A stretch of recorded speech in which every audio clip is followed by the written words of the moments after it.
नमस्कार, खास बुलेटिन में आपका स्वागत है और मैं हूं आपके साथ सुमन पाल। पर्यटन नगरी नैनीताल में घोड़ा लाइब्रेरी पहाड़ पचयाड़ महोत्सव 2025 का आयोजन उत्साह और इसके साथ ही सांस्कृतिक गरिमा के साथ किया गया। इस महोत्सव का उद्देश्य पहाड़ी संस्कृति, लोक परंपराओं और पुस्तक प्रेम को बढ़ावा देना है, जिसमें कि सीएम धामी ने शिरकत की है। इस दौरान उन्होंने क्या कुछ कहा है, चलिए सुनते हैं।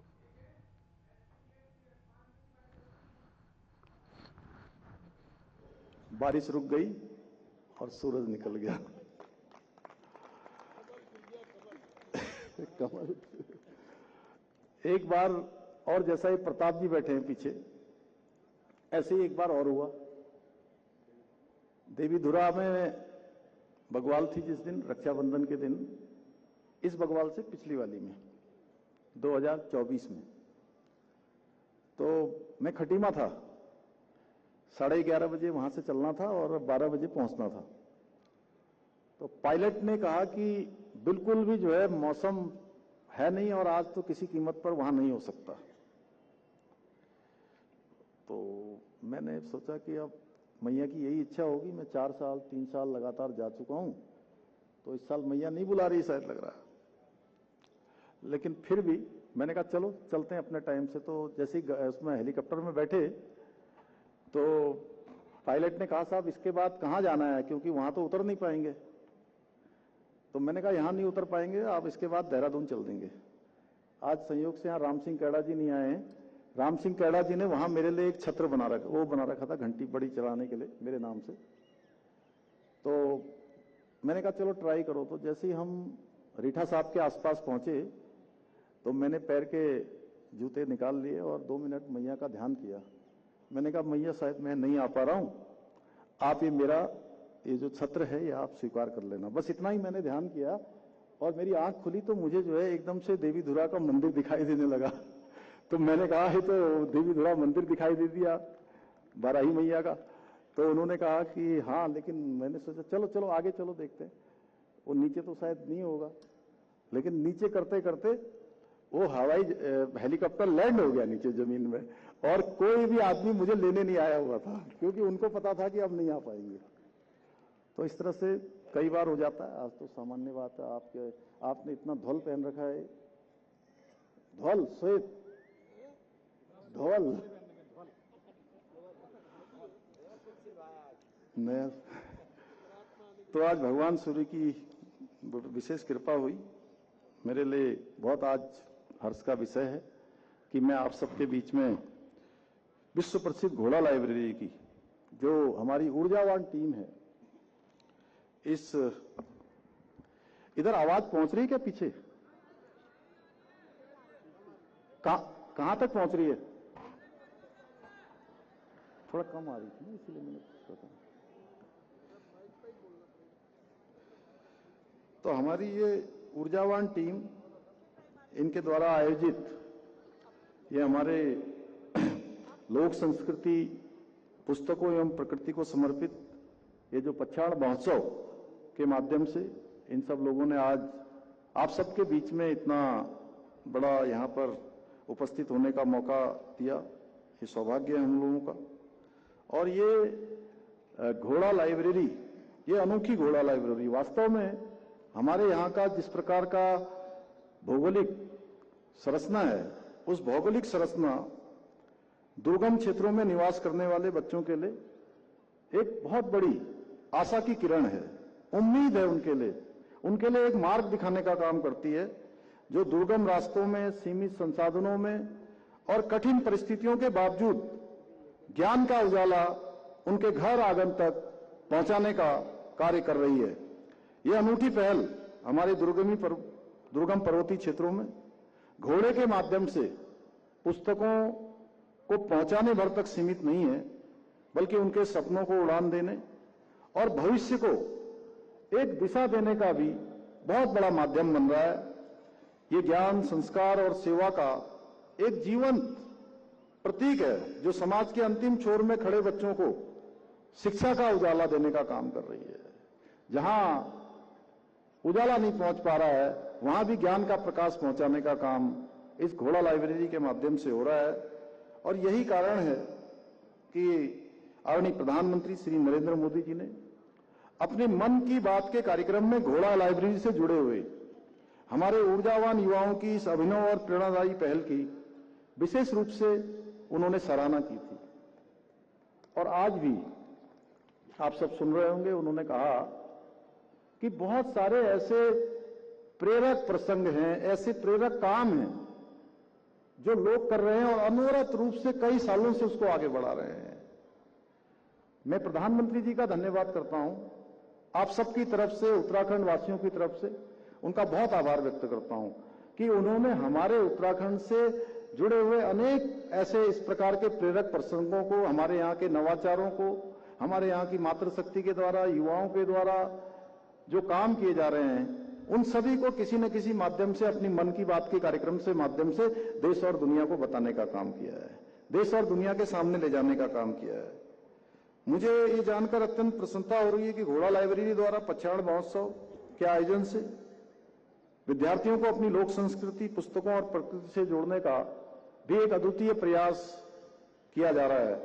मैं इस अवसर पर हमारे बच्चों में पुस्तक संस्कृति को विकसित करने वाले इस नवाचार के लिए प्रिय भाई अनुज सुबन मधानी जी तथा उनकी पूरी टीम को मैं बहुत बधाई देता हूं और हृदय से इनका साधुवाद करता हूं। भाइयों बहनों, आज के इस अवसर पर जहां हम एक तरफ घोड़ा लाइब्रेरी द्वारा आयोजित इस महोत्सव में एकत्र हुए हैं, वहीं आज नैनीताल जनपद के समग्र विकास के लिए 114 करोड़ रुपए से अधिक की योजनाओं का यहां पर लोकार्पण और शिलान्यास भी किया गया है।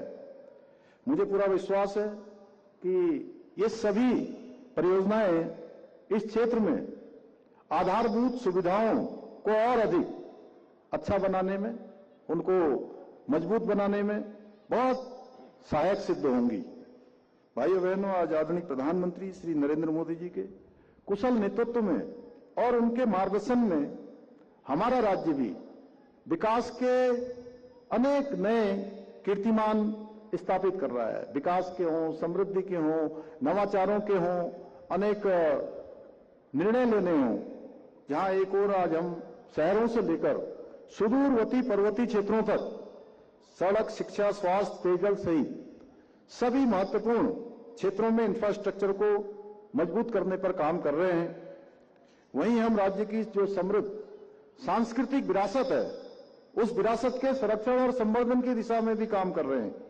हमारी सरकार ने देवभूमि उत्तराखंड को विश्व की आध्यात्मिक राजधानी के रूप में स्थापित करने का संकल्प लिया है और हम प्रधानमंत्री जी की प्रेरणा से उस दिशा में आगे बढ़ रहे हैं। हम केदारखंड की भांति ही मानसखंड के पौराणिक मंदिरों के पुनरुत्थान एवं सौंदर्यीकरण के लिए भी संकल्पित होकर कार्य कर रहे हैं।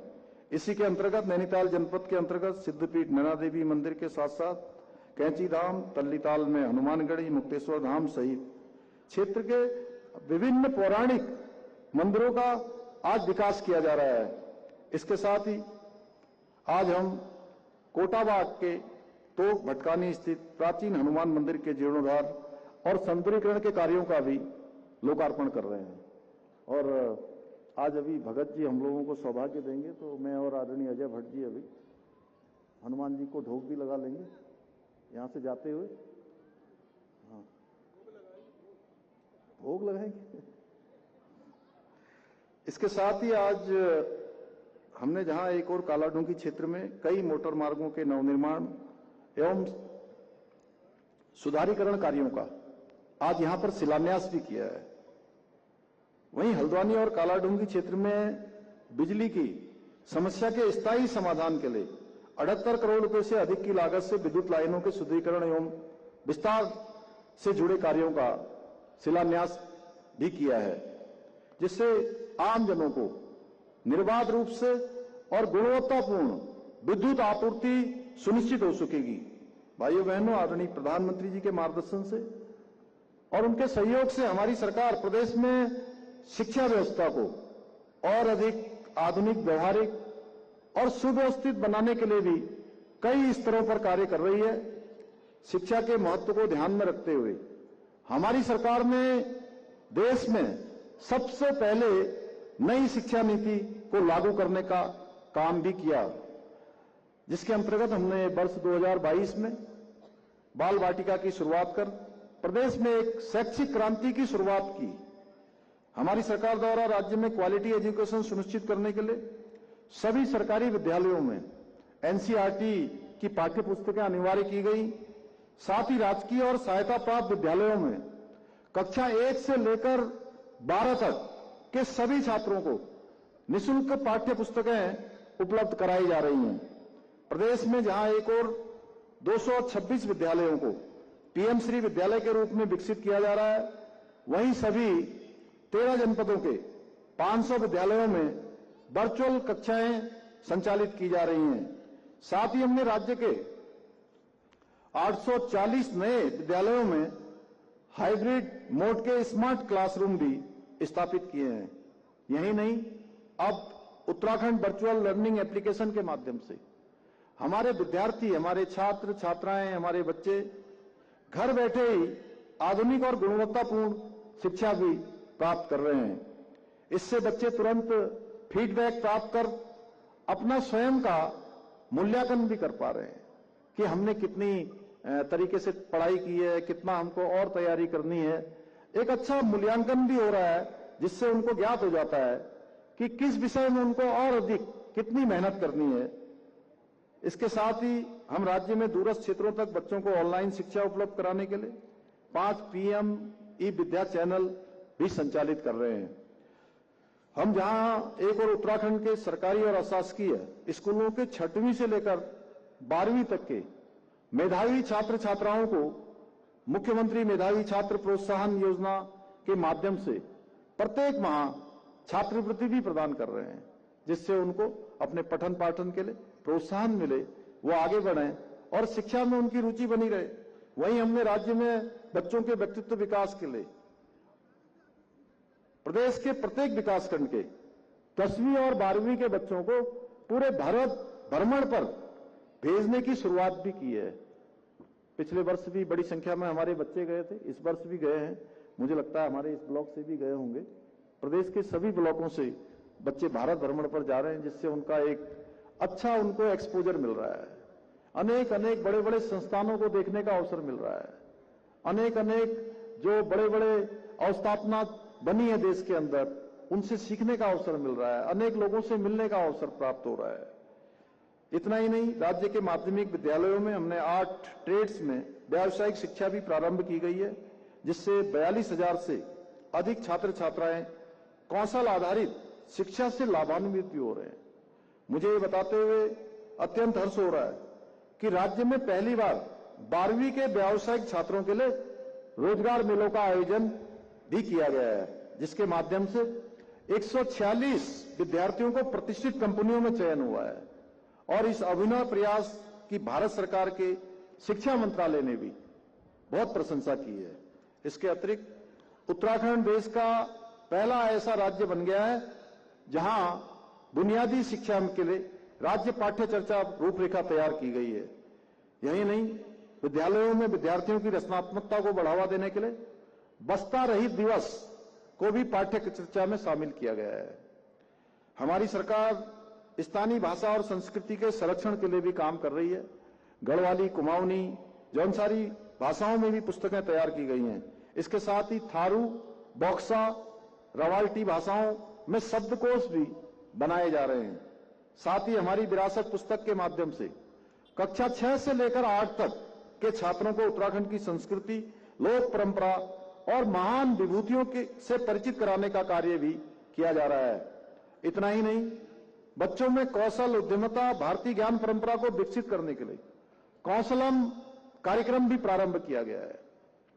आज इस कार्यक्रम में उपस्थित बहुत सारे बच्चे या उनके अभिभावक जो यहां पर होंगे, मैं ये जरूर कहना चाहता हूं, क्योंकि हमारे बच्चे इसमें से भी बहुत सारे आगे चलकर सरकारी नौकरियों में जाने का सपना देख रहे होंगे या उसकी तैयारी कर रहे होंगे।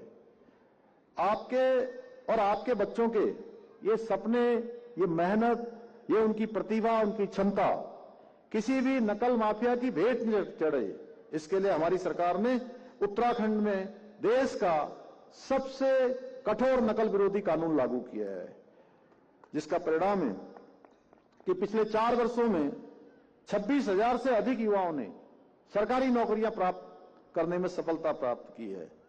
और अब नौकरियां प्राप्त करने का या चयन होने का केवल एक मानक होता है, वो मानक होता है योग्यता, क्षमता और प्रतिभा।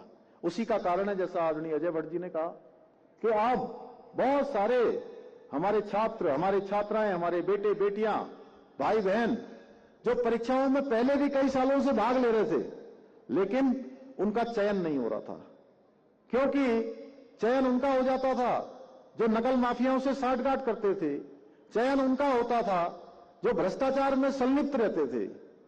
लेकिन जो ईमानदारी से, मेहनत से गरीब माता पिता अपने बेटे और बेटियों को पढ़ाने के लिए जो तमाम प्रकार के कष्टों का सामना करते थे, अपनी निजी जिंदगी में तमाम प्रकार की जरूरतों की कटौती करते थे, उसके बाद अपने बच्चों की तैयारी करवाते थे, उनके साथ अन्याय होता था। भाइयों बहनों, हमने इस एक व्यवस्था है जो खराब हो चुकी थी, नकल एक उद्योग बन चुका था, इस नकल के उद्योग को पूरी तरह से उसमें ताला लगाने का काम हमारी सरकार ने किया है।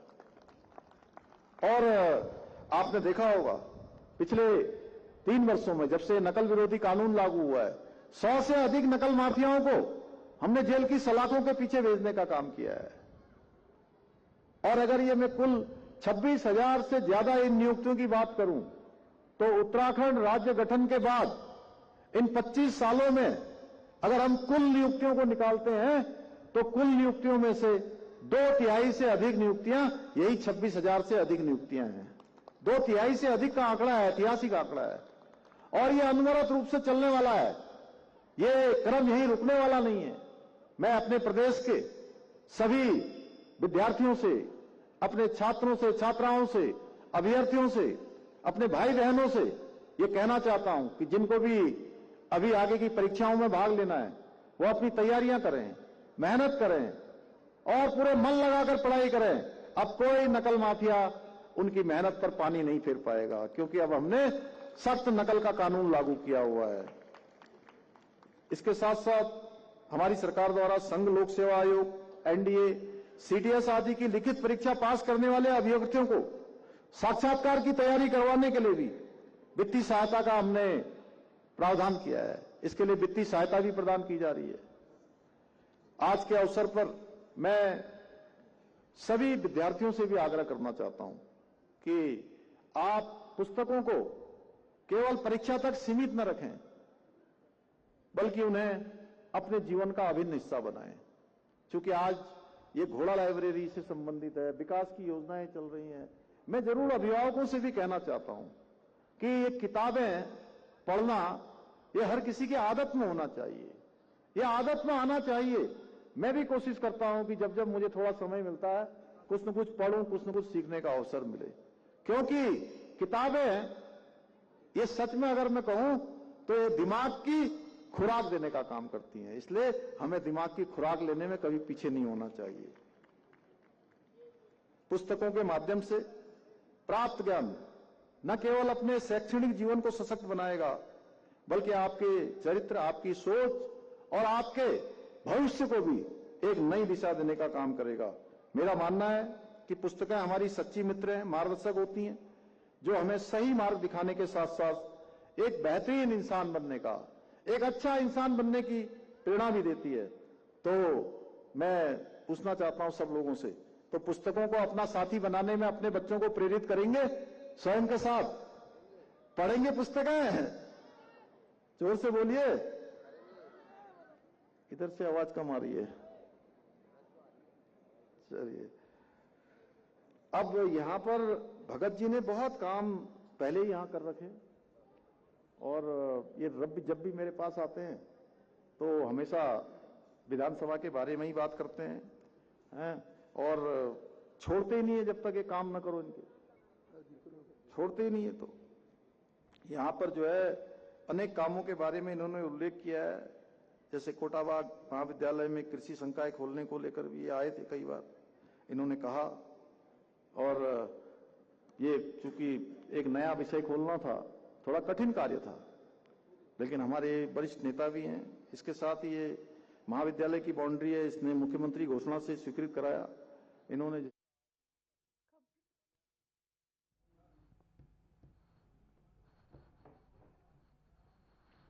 हरिद्वार के श्यामपुर चिड़ियापुर क्षेत्र में ओवरलोड वाहनों का खुला आतंक देखने को मिल रहा है। आपको बता दें कि दिन और रात नियमों को रोनते वाहन सड़क सुरक्षा के लिए खतरा बने हुए हैं और मौके पर पहुंची टीम ने ट्रैक्टर ट्रॉली से लेकर 10 चक्का ट्रकों को ही ओवरलोड पाया है। वहीं पर क्षेत्रवासियों का आरोप है कि परिवहन विभाग की मॉनिटरिंग पूरी तरह से फेल है और इसी लापरवाही के चलते ही ओवरलोड वाहन बेखौफ सड़कों पर दौड़ रहे हैं। स्थानीय लोगों का कहना है कि बीते दिनों में ही सड़क हादसों में इजाफा देखने को मिल रहा है और इसके साथ ही लेकिन ये धड़ल्ले से दौड़ते ओवरलोड वाहन परिवहन विभाग पर गंभीर सवाल खड़े कर रहे हैं।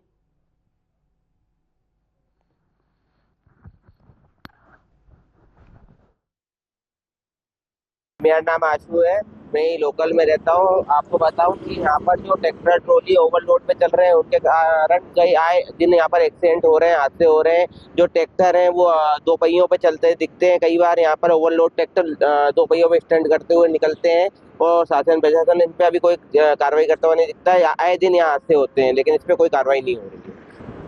जिला प्रशासन से यही अपील है कि यहाँ जो ये ट्रैक्टर ट्रॉली और डंपर जो ओवरलोड चल रहे हैं इन पर कार्रवाई की जाए। खदान जो यहाँ पर वो चल रहे हैं, आए दिन भूमि माफियाओं का काम चल रहा है, उस पर बंद कराया जाए, ओवरलोडिंग बंद कराई जाए। में लगातार ओवरलोड वाहनों का जो खेल है वो जारी है। कहीं ना कहीं जो मौत का आंकड़ा है ओवरलोड ट्रक और डंपरों की वजह से वो भी बढ़ता नजर आ रहा है। इस वक्त मैं मौजूद हूँ लाल ढांग तिराहे पर, जिसे गैंडी खाता के नाम से जाना जाता है।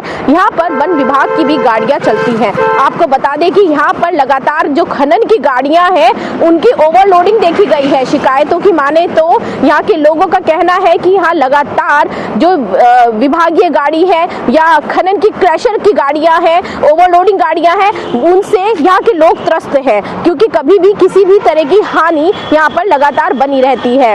आपको बता दें कि जो विभाग है वो इस पर किस तरह की कार्रवाई करेगा।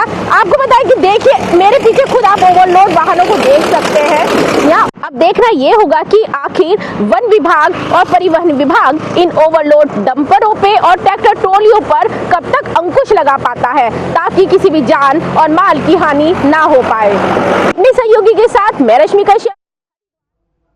उत्तराखंड की राजनीति अब पोस्टर, भाषण और रैलियों से आगे निकल चुकी है। भले ही 2027 के विधानसभा चुनाव अभी दूर हो, लेकिन राजनीतिक दलों की तैयारियों ने साफ कर दिया है कि अगला चुनाव मैदान के साथ साथ मोबाइल स्क्रीन पर भी लड़ा जाएगा। राज्य की सियासत में ही AI वीडियो की एंट्री ने लोकतंत्र और नैतिकता और कानून तीनों पर ही गंभीर सवाल खड़े कर दिए हैं। सवाल ये भी है कि क्या उत्तराखंड का चुनाव अब डिजिटल वॉर या फिर साइबर स्ट्राइक की ओर बढ़ रहा है। इन दिनों ही उत्तराखंड में राजनीतिक दो मोर्चों पर बड़ी जो है लड़ाई जो है वो देखने को मिल रही है, एक धरातल और दूसरी सोशल मीडिया पर। हाल ही में पूर्व मुख्यमंत्री हरीश रावत को लेकर ही सामने आए AI से बने वीडियो ने इस बहस को और ज्यादा तेज कर दिया। आरोप है कि इन वीडियो के जरिए उनकी छवि को जानबूझकर एक खास धार्मिक और कट्टर पहचान में ढालने की कोशिश की गई है।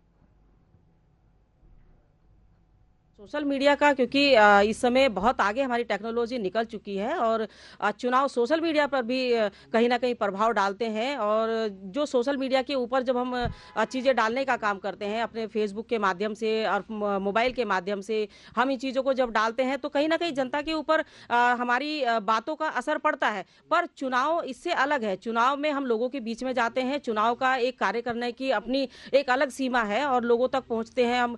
AI और या सोशल मीडिया केवल हमारी उन योजनाओं को या हमारी बातों को या हमारे द्वारा कही गई जो सामाजिक और राजनीतिक तौर पर कहे हुए हमारे जो शब्द हैं वो लोगों तक कितनी जल्दी पहुंचते हैं, ये एक अलग हमारा तारतम्य है। और टेक्नोलॉजी जो है बहुत आगे निकल चुकी है, हर एक के हाथ में मोबाइल होता है। पर चुनाव देखिए 2027 अब ज़्यादा दूर नहीं है और उत्तराखंड में जिस तरह के चुनावी सरगर्मियाँ तेज हो गई हैं उसको देख करके लगता है कि राजनीतिक दल कोई भी कोर कसर नहीं छोड़ेंगे। 10 साल से सत्ता से दूर कांग्रेस सत्ता में पहुंचने के लिए ललायित है, वो तमाम प्रयास कर रही है। लेकिन आर्टिफिशियल इंटेलिजेंस का जो उपयोग अब उत्तराखंड की राजनीति में होने लगा है उससे बहुत ज़्यादा नकारात्मक प्रभाव अब आने वाले समय में उभर करके आएंगे। क्योंकि आप आर्टिफिशियल इंटेलिजेंस के थ्रू जो बने हुए वीडियो हैं, जो फोटोग्राफ्स हैं, आप उनको कहीं से भी ये नहीं कह सकते हैं कि ये नकली हैं या फेक हैं। क्यों, और दूसरा ये है कि उनको नकली या फेक जो बनाने कौन बताएगा उनको जा कर के। तो ऐसे में जो चीज़ें जनता के बीच में जाएंगी वो एक नैरेटिव क्रिएट करेंगी, और राजनीति में सत्य या असत्य से परे नैरेटिव का खेल होता है, नैरेटिव महत्वपूर्ण होता है। जिसके पक्ष में नैरेटिव होगा चुनाव उसी के पक्ष में जाता है, जिसके खिलाफ नैरेटिव होगा वो सत्ता से दूर हो जाता है। ये एक तरह से बहुत ही मुश्किल है। हाँ, लेकिन अगर आपका कोई डीफेक बनाता है या किसी को पब्लिकली डिफेम करता है तो उसके लिए बाकायदा जो नए कानून बनाए हैं, बीएनएस में सेक्शंस हैं 353, 336, 356 डेफेमेशन का, फ्रोजरी में अगर आप किसी की फोटो मॉफ करते हैं या इम्पर्सोनेट करते हैं तो ये सेक्शंस लगाते हैं। और आईटी एक्ट में भी 2018 में अमेंडमेंट हुआ है, ट्रेसेबिलिटी का एक कॉन्सेप्ट आया है। अगर डीफेक किसी ने बनाया है तो हम उसको ट्रेस करते हैं, हम सहयोग पोर्टल के माध्यम से उस वीडियो को डाउन करवाते हैं और साइमल्टेनियसली उस जो भी आदमी या पर्सन उस चीज़ को बनाता है उस पर कार्रवाई करी जाती है। देखिए, जो तकनीक होती है वो बेहद महत्वपूर्ण होती है, और अगर हम डिजिटल इंडिया की बात करते हैं तो निश्चित तौर पर आज की तारीख में एआई बहुत महत्वपूर्ण है। अब एआई से बहुत कुछ किया जा सकता है सकारात्मक रूप से, मगर अगर उसका नकारात्मक पहलू इस्तेमाल होता है तो वो दुखदाई होगा, क्योंकि जो धरातल पे मुद्दे हैं उन मुद्दों पे हावी करने के लिए भारतीय जनता पार्टी जो सत्ता में है वो अवश्य एआई का इस्तेमाल करके लोगों को भ्रमित करने की कोशिश करेगी। लेकिन जिस व्यक्ति के पेट में खाना नहीं, जिसके बच्चे के पास नौकरी नहीं, जहां कानून व्यवस्था ध्वस्त हो रखी है, जहां महिलाओं को सुरक्षा नहीं, वो वाले सवाल भी कहीं ना कहीं बहुत महत्वपूर्ण रहेंगे। और अगर आप दोनों जो राष्ट्रीय पार्टियां हैं, जो मेन प्लेयर्स होते हैं, उनको देखेंगे तो भाजपा जरूर एआई के माध्यम से लोगों के मन में ये प्रभाव डालने की कोशिश करेगी कि बहुत सारा काम हो रहा है, या यूं कहूं कि वो बहुत सारा काम उनका हिंदू मुसलमान के एंगल पे जाएगा। फिलहाल खास बुलेटिन में बस इतना ही। आगे की खबरों के लिए आप देखते रहिए हमारे चैनल। धन्यवाद।